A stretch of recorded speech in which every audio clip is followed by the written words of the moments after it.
Punjabi singer Sidhu Moosewala की गोली मारकर हत्या कर दी गई थी। ये तो आप जानते ही होंगे दोस्तों। और हत्या करने में गोल्डी बराड़ और जो ये लॉरेंस बिश्नोई गैंग का हाथ बताया जाता है।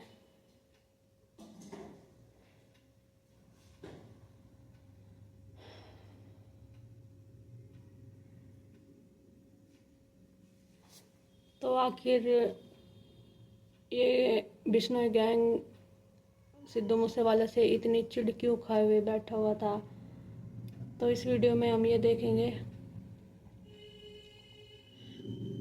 हालांकि सिद्धू मूसेवाला ने कॉलेज के दिनों में ही म्यूजिक सीखा और बाद में कनाडा चले गए। सिद्धू मूसेवाला की गिनती पंजाब के सबसे विवादित सिंगर्स में की जाती थी। अपने गानों के जरिए वह खुलेआम गन और गैंगस्टर कल्चर को प्रमोट करते थे।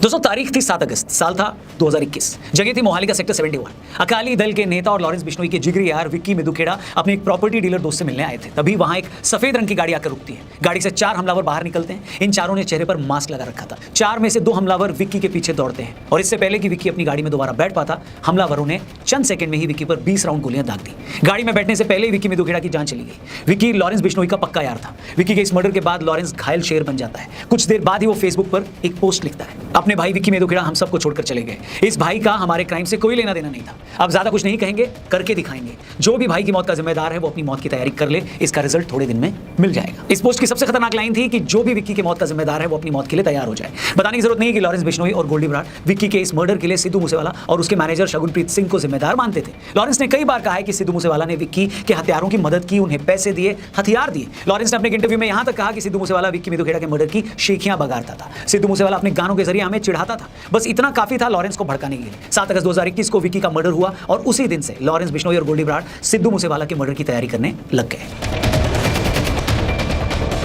विक्की के मर्डर के टाइम लॉरेंस बिश्नोई तिहाड़ में था। तिहाड़ में रहकर ही उसने कनाडा में बैठे अपने पार्टनर गोल्डी बराड़ के साथ मिलकर मूसेवाला के मर्डर की प्लानिंग करनी शुरू कर दी। सबसे पहले लॉरेंस बिश्नोई के पास एक ई सिम पहुंचाया गया। ई सिम में कोई सिम कार्ड नहीं लगता, इसे सॉफ्टवेयर के थ्रू एक्टिव किया जाता है। पुलिस इन्वेस्टिगेशन में पता चला कि इसके बाद लॉरेंस बिश्नोई और गोल्डी बराड़ ने मूसेवाला के मर्डर के लिए 10 महीने लगाकर एक पूरा रैकेट तैयार किया। हैरानी की बात यह है कि रैकेट में इन्वॉल्व सभी लोगों को मिलकर काम करना था, मगर एक टीम के लोग दूसरी टीम के लोगों को जानते तक नहीं थे। उन्हें बस ये पता होता था कि उस जगह इस आदमी को हथियार देना है, उस आदमी को गाड़ी में बिठाना है, मगर कौन आदमी क्या है, उसकी पहचान क्या है, किसी को कुछ नहीं पता था। ये सब कुछ कनाडा में बैठा गोल्डी बराड़ ही ऑपरेट कर रहा था।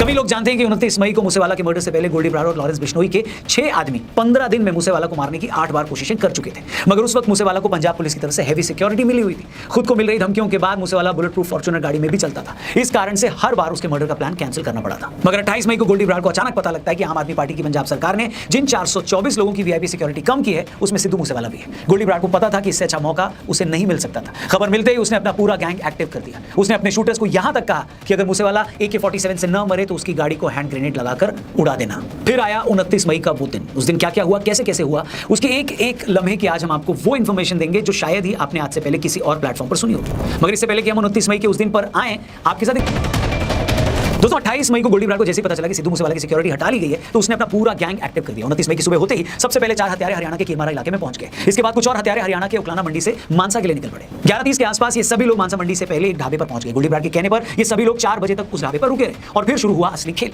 4 बजते बजते हरियाणा साइड के शूटर उस ढाबे पर आ गए और ठीक 15 मिनट बाद पंजाब साइड के दोनों शूटर्स मनप्रीत मानू और जगरूप रूपा भी उसी ढाबे पर पहुंच गए। और इसके बाद ये सभी लोग अपने चीफ गोल्डी बराड़ के अगले ऑर्डर का वेट करने लगे। तभी 4:30 बजे गोल्डी बराड़ का फोन आता है। दूसरी तरफ से वो अपने शूटर्स को बताता है कि सुनो, सिद्धू के घर का बड़ा गेट खुल गया है और तुम लोग अभी उसके घर के लिए निकल पड़ो। इसके बाद गोली की रफ्तार से शूटरों की दोनों गाड़ियां मूसेवाला के घर के लिए निकल गई। उनमें से एक बंदा केशव उसी ढाबे पर रुक गया। प्लान के हिसाब से मर्डर के बाद सभी को उसी ढाबे पर वापस मिलना था। शूटरों की बोलेरो कार मानसा चौक पर ही रुक गई। तभी गोल्डी बराड़ का फिर फोन आया। उसने बताया मूसेवाला घर से निकल गया है, ब्लैक कलर की गाड़ी में है, साथ में कोई सिक्योरिटी नहीं है। ये सुनते ही शूटरों की गाड़ी वहां वेट करने लगी। थोड़ी देर में मूसेवाला की थार ने शूटरों की बोलेरो को क्रॉस किया और फिर शूटरों की गाड़ी मूसेवाला के पीछे लग गई। मानसा चौक पर खड़ी दूसरी गाड़ी ने भी मूसेवाला की थार को फॉलो करना शुरू किया। तभी 2 गाड़ियों में शामिल 6 शूटरों ने अपनी गाड़ी को सिद्धू मूसेवाला की गाड़ी के आगे लगाया और उसे आगे पीछे से घेर लिया। इससे पहले मूसेवाला कुछ समझ पाता, इन 6 शूटरों ने 19 राउंड गोलियां दागकर सिद्धू मूसेवाला की हत्या कर दी। मूसेवाला की तरफ से भी इन हत्यारों पर 6 गोलियां चलाई गई। हत्यारे मूसेवाला को मारने के लिए इतने डेस्परेट थे कि उन्हें इतनी गोलियां मारने के बाद उन्होंने उसकी बॉडी को हिलाकर यह भी चेक किया कि कहीं वो जिंदा तो नहीं।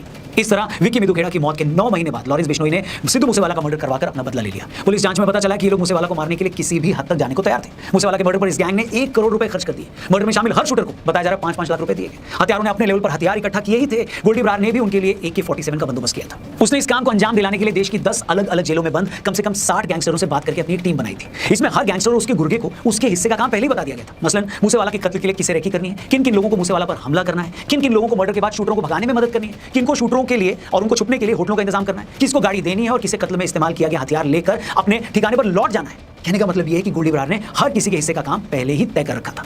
और जैसे ही मूसेवाला का मर्डर हुआ, 9 महीने से बदले की आग में तड़प रहा लॉरेंस बिश्नोई फिर से फेसबुक पर आया और ये पोस्ट लिखी, मैं और गोल्डी बरार सिद्धू मूसेवाला की हत्या की जिम्मेदारी लेते हैं। लोग चाहे जो भी कहें, लेकिन हमने अपने ब्रदर विक्की की हत्या का बदला ले लिया है। सिद्धू मूसेवाला ने उनकी हत्या में मदद की थी। मैंने मूसेवाला को जयपुर से बुलाया था और कहा था कि उन्होंने जो भी किया सही नहीं है। उन्होंने मुझसे कहा कि उन्हें कोई फर्क नहीं पड़ता और उन्होंने मुझे चुनौती दी कि मैं भी अपना हथियार लोड रखता हूं। इसलिए हमने अब अपने ब्रदर की हत्या का बदला ले लिया है। लेकिन ये अभी सिर्फ शुरुआत है। जो भी हमारे ब्रदर की हत्या में शामिल थे वो चौकन्ने हो जाए। सिद्धू मूसेवाला मर्डर के बाद इस पूरे कॉन्स्पिरेसी में शामिल जगरूप रूपा और मनप्रीत उर्फ मन्नू का पुलिस ने अमृतसर के पास एनकाउंटर कर दिया था। वहीं लॉरेंस का बेहद करीबी गैंगस्टर सचिन बिश्नोई मूसेवाला के मर्डर से पहले 21 अप्रैल 2022 तक भारत में था, लेकिन बाद में उसने तिलकर राज टुटेजा के नाम से फर्जी पासपोर्ट बनवाया और भारत से फरार हो गया। इन्वेस्टिगेशन में पता चला कि उसका पासपोर्ट दिल्ली के रीजनल पासपोर्ट दफ्तर से ही बना था। सचिन बिश्नोई का फर्जी पासपोर्ट दिल्ली के संगम विहार इलाके के एक पते पर बनाया गया था। उसने मूसेवाला हत्याकांड का सारा प्लान तैयार किया था। मर्डर में इस्तेमाल शूटरों के रहने, खाने, शेल्टर, पैसे, गाड़ियों का इंतजाम किया था और फिर फर्जी पासपोर्ट के जरिए भारत के रास्ते वो दुबई भाग गया। इसके बाद वो दुबई से अजरबैजान चला गया। इसमें कोई डाउट नहीं है कि मूसेवाला के मर्डर के बाद लॉरेंस बिश्नोई और गोल्डी बरार के नाम से फेसबुक पर इस मर्डर की पूरी रिस्पांसिबिलिटी ली गई। लेकिन तब से आज तक लॉरेंस बिश्नोई ने इस पर कई बार अपने बयान बदले। शुरू में उसकी तरफ से यह कहा गया था कि हमने विक्की की मौत का बदला ले लिया है। यह बात भी निकल कर आई थी कि 2018 में कनाडा में बैठा गोल्डी बरार और लॉरेंस के खास गैंगस्टर्स के मना करने के बावजूद सिद्धू मूसेवाला ने लांड्रा रोड पर एक गांव में चल रहे कबड्डी कप में शो करने वो चले गए थे। उस शो में जाने के लिए सिद्धू ने मुंबई का एक शो भी कैंसिल कर दिया था। इसी की रंजिश को लेकर गोल्डी बरार से उनकी काफी ज्यादा अनबन भी हुई थी, क्योंकि गोल्डी बरार का ग्रुप नहीं चाहता था कि सिद्धू मूसेवाला यहां पर आकर कबड्डी कप में हिस्सा ले और शो करे। इसके बाद ही उनकी आपसे रंजिश बहुत ज्यादा बढ़ गई थी। इसलिए 29 मई को जब मूसेवाला का मर्डर हुआ तो लॉरेंस ने इसी रंजिश के चलते बदला लेने की बात की थी। लेकिन आगे चलकर उसने कहा कि मूसेवाला से तो उसकी कोई पर्सनल दुश्मनी थी ही नहीं, लेकिन मूसेवाला के गाय गीतों से ऐसा लगता था कि वो अपने गानों के जरिए उसे चुनौती दे रहा है। लॉरेंस को यह भी लगता था कि मूसेवाला अपने गीतों में गैंगस्टर दविंदर बबिहा और उसके गैंग की तारीफ करता है। इसके बाद मार्च 2023 में जेल से एक टीवी चैनल को दिए एक इंटरव्यू में बिश्नोई ने फिर से कहा कि उसे मर्डर की प्लानिंग की जानकारी तो थी, मगर मैं इसमें शामिल नहीं था। ये सारी प्लानिंग बाहर गोल्डी बरार भाई ने की और मूसेवाला ने मेरे बड़े भाई विक्की मिदुखेड़ा का मर्डर भी करवाया था और ये स्टेज से उसकी डींगे भी हाँकता था। हमारे एंटी गैंग को सपोर्ट करता था, जेल में भी उनसे बातें करता था और जेल में भी उन्हें सपोर्ट करता था। कांग्रेस में इसकी अच्छी पकड़ थी। कॉमेडियन राजा वडिंग और सीएम चन्नी के साथ इनके अच्छे रिलेशन थे।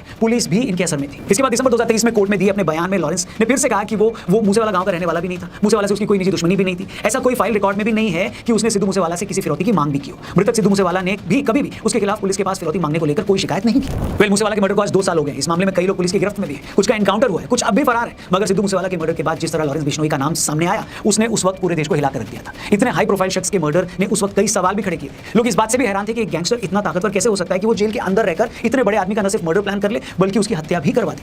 अगर ये कोई इकलौता मामला होता तब भी बातें आई गई हो सकती थी, मगर जिस तरह लॉरेंस बिश्नोई का गैंग उसके जेल में होने के बावजूद एक्टिव है, जिस तरह उसके लोगों ने करनी सेना के चीफ के घर में उनका मर्डर किया, जिस तरह लॉरेंस बिश्नोई के लोगों ने इस साल सलमान खान जैसे सुपरस्टार के घर पर फायरिंग कर दी, उसे लगातार धमकियां भी मिल रही हैं, जिस तरह उसने महाराष्ट्र के एक पॉलिटिकल फिगर को इतने बड़े नाम बाबा सिद्दीकी की हत्या करवा दी, उसने आज हर किसी को हिलाकर रख दिया है। कुछ लोग उसे दाऊद से कंपेयर कर रहे हैं, कुछ लोग उसे हीरो मानते हैं। कानून की नजर में वो गैंगस्टर है, अपराधी है, मगर जिस तरह उसने खुलेआम चैलेंज करके अपने दुश्मनों को मारा है, उसने सबका ध्यान अपनी तरफ जरूर खींचा है। मूसेवाला के जाने का दर्द उनके फैंस आज तक महसूस कर रहे हैं। मगर गैंगस्टर्स का पंजाबी म्यूजिक इंडस्ट्री से रिश्ता या दुश्मनी काफी पुरानी है। 2018 की बात बताता हूं, पंजाबी सिंगर परमीश वर्मा पर भी गोली चली थी, तब वो जैसे तैसे उस हमले में बच गए थे। 1996 में पंजाबी सिंगर दिलशाद अख्तर पर भी हमला हुआ था। 1988 में संगीतकार अमर सिंह चमकीला की भी हत्या कर दी गई थी। मगर सिद्धू मूसेवाला की मौत ने हाल फिलहाल जैसा असर छोड़ा, वैसी कोई दूसरी मिसाल नहीं है। सिद्धू मूसेवाला के हत्यारों के पास अपनी करतूत की अपनी वजह है। लॉरेंस के चाहने वाले इसे अपनी नजर से देखते हैं।